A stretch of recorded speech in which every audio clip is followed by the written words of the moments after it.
1947 August 15-ന് ഓരോ ഇന്ത്യക്കാരും സ്വാതന്ത്ര്യത്തിന്റെ അന്തർവിഹാരത്തിലേക്ക് പറന്നുയർന്ന ദിനമാണ്. അതെ, ഇന്ത്യക്കാരുടെ പുനർജന്മത്തിന്റെ ദിനം.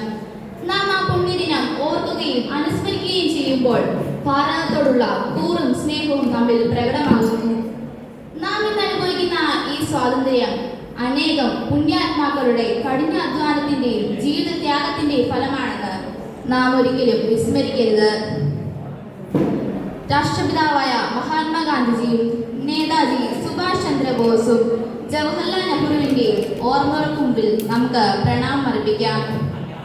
1947 നിന്നും 2025 ഇന്ത്യ വളർച്ചയുടെ പടവുകൾ ചവിട്ടിക്കേറുകയാണ്. ശാസ്ത്ര സാങ്കേതിക മേഖലകൾ, വിദ്യാഭ്യാസം, വാണിജ്യം, ആരോഗ്യം, കായികം എന്നിവയിൽ ഇന്ത്യ കുതിക്കുന്നു.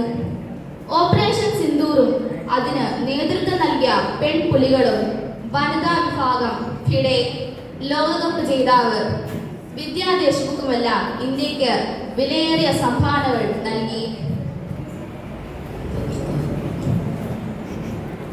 നാം എന്തിനാണ് സ്വാതന്ത്ര്യദിനം ആഘോഷിക്കുന്നത്? ഓർമ്മിക്കാൻ വേണ്ടി മാത്രമല്ല, പുതിയ ദിശ കണ്ടെത്താനും അതിനുവേണ്ടി പ്രയത്നിക്കാനും വേണ്ടിയാണ്. ഇന്ത്യ 79ാം സ്വാതന്ത്ര്യദിനം ആഘോഷിക്കുമ്പോൾ നമുക്ക് രാഷ്ട്രത്തിന് വേണ്ടി പ്രവർത്തിക്കാം. അഹിംസയിലും സത്യത്തിലും ഊന്നിയ സ്വാതന്ത്ര്യമാണ് നമ്മുടേത്. എന്നാൽ സ്ത്രീധന മരണങ്ങളും കൊലപാതകവും നമ്മളിൽ ഒരു ചോദ്യം ഉയർത്തുന്നു. നമ്മുടെ സ്വാതന്ത്ര്യം നമ്മളിൽ നിന്ന് അകന്നു പോകുന്നുവോ?